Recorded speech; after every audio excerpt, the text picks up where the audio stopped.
Hello everyone, welcome to my mini blog. ভিডিওটা দেখে নিশ্চয়ই বুঝতে পারছো যে এটা অনেকদিন আগে, কারণ এখন বিকেলবেলা কলকাতাতে তো সোয়েটার না পরে বেরোনোটা অসম্ভব। তো সেদিন সানা অফিস থেকে একটু তাড়াতাড়ি চলে এসেছিল আর আমার থেকে আবদার যে ফিশ ফিঙ্গার খাবে, আমি সেটা খাইয়ে দিলাম।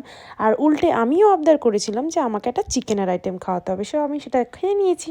এইগুলো খাওয়ার পর হঠাৎই দেখি আবার একটা কি ফিশের আইটেম নিয়ে চলে এসছে। ফার্স্টে দেখে তো আমি ভীষণ রেগে গেছিলাম, বলছিলাম যে হ্যাঁ এইভাবেই টাকাগুলো আর শরীরটা দুটোই নষ্ট করো। এটা কিন্তু খেতেও মোটামুটি ছিল। সানা কি বলতো, চোখে দেখা দেখে যেটা ওর ভালো লেগে যায় অনেক কিছু অর্ডার করে দেয়, তারপর আর নিজে খেতে পারে না। কিন্তু আমি যদি অর্ডার দেওয়ার সময় থাকি ওকে এত কিছু অর্ডার দিতেই দিই না, বলি আগে শেষ করো এই কটা, তারপরে খাবে আবার অর্ডার দিয়ে।